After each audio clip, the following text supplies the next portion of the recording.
Salut les mamans, c'est Sarah de Batch Cooking officiel sur Instagram. Aujourd'hui, je vous partage mes 3 recettes préférées pour réaliser des cadeaux gourmands à offrir à vos proches, à la maîtresse ou même pour faire des petits cadeaux aux invités à disposer sur la table du réveillon. Vous pouvez les préparer en gros, en mode batch cooking, en faire des tonnes à la fois pour vous et pour offrir, car tout se conserve très longtemps. On commence par un SOS cookie. Pour ça, vous aurez besoin de 3 grands pots, soit achetés, recyclés, ça peut être aussi des boîtes à biscuits, des grands bocaux, c'est vous qui voyez.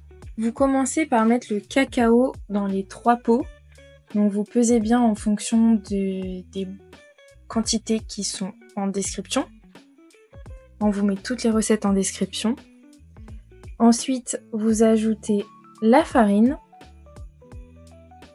Puis on ajoute une belle cuillère à café de levure chimique. Donc grosso modo, avec un sachet de levure chimique classique du grand commerce, vous le répartissez dans les 3 pots, à peu près à part égale, et ce sera très bien. Ensuite, vous mettez le sucre roux ou la cassonade. On ajoute enfin une belle pincée de gros sel. Et ensuite, on va venir concasser une tablette de chocolat Nestlé au caramel. Vous allez la concasser en petits morceaux. Vous verrez que moi, j'ai laissé des carrés entiers, mais je vous invite plutôt à concasser. C'est facultatif, mais vous pouvez également ajouter des noix de pécan, des noisettes, des choses comme ça. Cela dit, attention, vous pouvez tomber sur des personnes qui sont allergiques. Donc si vous avez un doute, ne faites rien.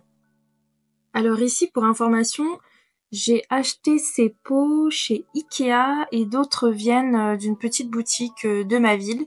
Vous en trouvez un peu partout. Vous verrez en fin de vidéo comment j'ai décidé de décorer tous ces jolis pots. C'est parti pour la deuxième recette. Nous allons préparer du granola maison. Pour cela, choisissez 3 moyens contenants. Ça peut être encore une fois des bocaux achetés, ça peut être des mugs recyclés ou achetés, ça peut être une tasse comme celle-ci dont vous ne voulez plus et que vous voulez un peu customiser. Et auquel cas, si vous savez tricoter, je vous montre ici un très joli pull de Noël spécial pour la tasse. Alors vous verrez que la recette est pour 4 personnes, mais vous voyez, pour ces 3 contenants bien remplis, eh bien j'ai bien fait de rester sur la recette de 4 et de ne pas réduire les quantités. Ça m'a permis de bien remplir les 3 gros volumes que vous voyez là. Vous commencez par mettre les flocons d'avoine. Ensuite, vous ajoutez les noisettes ou d'autres oléagineux de votre choix. Ça peut être des amandes, des noix, des graines de courge, un mélange de tout. C'est vous qui voyez selon vos préférences. On ajoute du sirop d'érable, du sirop d'agave ou du miel. On ajoute de l'huile d'olive ou de l'huile de tournesol par exemple. On ajoute de la purée d'amandes ou de la purée de cacahuètes. Pour ma part, c'est du beurre de cacahuètes. Vous pouvez également ajouter des fruits secs au choix. Ça peut être des dattes comme moi, des figues, des abricots secs, des raisins secs. Encore une fois, à personnaliser à l'infini. Le but de ce granola maison, c'est vraiment de s'amuser. Ensuite, il sera à déguster avec du lait, du fromage blanc, du yaourt, des fruits frais. Ensuite, le mélange part sur une plaque de cuisson. Mais je vais vous donner une astuce que moi je n'ai pas pu faire là en vidéo. Le mieux pour faire le moins de vaisselle possible, c'est de mélanger vos ingrédients dans un plat qui ira directement au four ensuite. Comme ça, vous ne salissez qu'une seule et même chose. Tada! Une fois que c'est terminé, vous pouvez ajouter des épices comme de la cannelle ou encore des pépites de chocolat pour rendre ce mélange encore plus gourmand. Une fois que c'est terminé, tada! Il ne reste plus qu'à remplir vos contenants. Le granola, le but c'est qu'il soit quand même assez doré, donc n'hésitez pas à le laisser un peu plus si nécessaire. D'ailleurs, pour ma part, je l'ai sorti assez rapidement, mais en général, je le laisse même encore un peu plus doré que ça. J'aime bien quand c'est bien caramélisé, bien croquant. De la même manière, si vous souhaitez, vous pouvez ajouter un peu plus de sucre ou d'huile que nécessaire. Ça, après, c'est selon vos goûts et plus vous en ferez, plus vous saurez le personnaliser comme bon vous semble. Si vous choisissez un contenant qui n'a pas de couvercle, il vous suffit de mettre du papier sulfurisé sur le dessus. Le but, c'est que tout soit bien hermétique. Et enfin, c'est parti pour la troisième recette. Donc on va partir sur un mélange d'épices pour pain d'épices qui est parfait pour les biscuits, les gâteaux ou même dans un chocolat chaud. Mais vous pouvez aussi faire un mélange d'épices pour une marinade de viande, un mélange d'épices pour du vin chaud. C'est comme vous préférez. Donc là ici, j'avais déjà fait le mélange. Je vous laisserai regarder en description. Et donc il ne reste plus qu'à transvaser dans les contenants. Ici, je suis partie sur des épices vraiment de qualité. Je veux vraiment que ce soit un beau cadeau.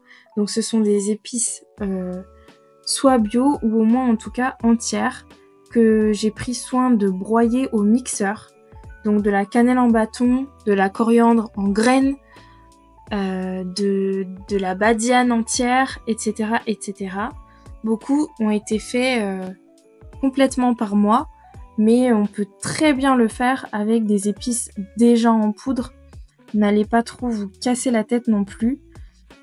L'important, c'est surtout d'avoir un joli mélange, de faire découvrir de nouvelles saveurs et de laisser sa petite touche personnelle dans la cuisine de l'autre.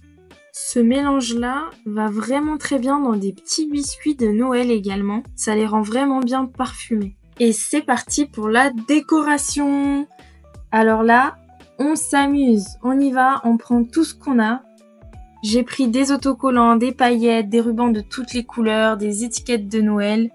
Let's go! Pour la première recette, vous pourrez télécharger cette notice pour le cookie géant via mon compte Instagram. J'y ai mis un joli fil doré après avoir fait un petit trou avec une aiguille à tricoter, mais vous pouvez très bien le faire avec un couteau par exemple ou un cure-dent, vous serez plus précis ainsi. Ensuite vous faites un joli nœud et vous pouvez venir avec un ciseau friser les bords.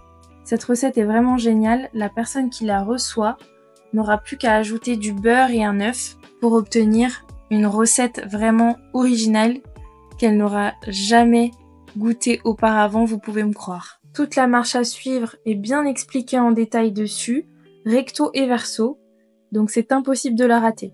Et voilà mes jolies étiquettes de Noël.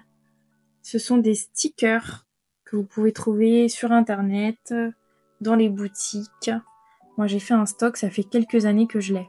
À vous de voir où est-ce que vous préférez les coller et n'oubliez pas d'écrire le prénom de la personne et le vôtre.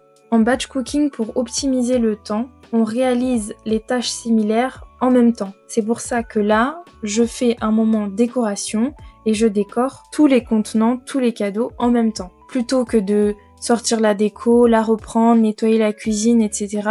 Il vaut mieux faire d'abord toutes vos recettes et ensuite, on se prend une petite tisane, on se met une petite musique, on allume une bougie, un autre moment quand on a envie, qu'on est disposé à ça, et on passe un petit moment agréable à décorer les cadeaux avec amour. Donc c'est parti, j'enchaîne sur la recette des granolas. Ici j'ai choisi des étiquettes de Noël directement imprimées sur le site Canva.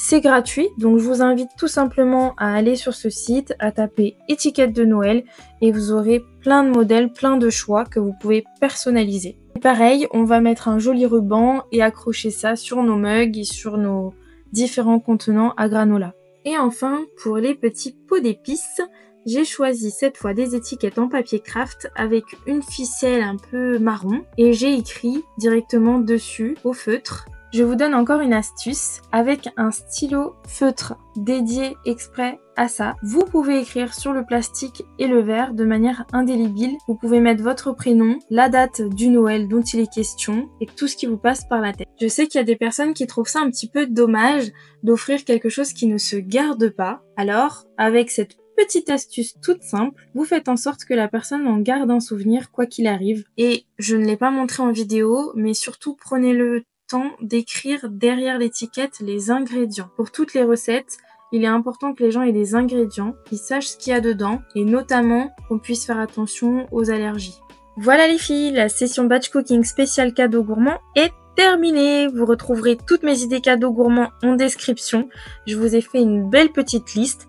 N'hésitez pas à poser toutes vos questions en commentaire et on vous met toutes les infos en description. Je vous remercie de m'avoir suivi et surtout n'oubliez pas de liker, vous abonner si ça vous a plu et cliquez sur la cloche pour ne pas rater les prochaines vidéos. À bientôt, bye!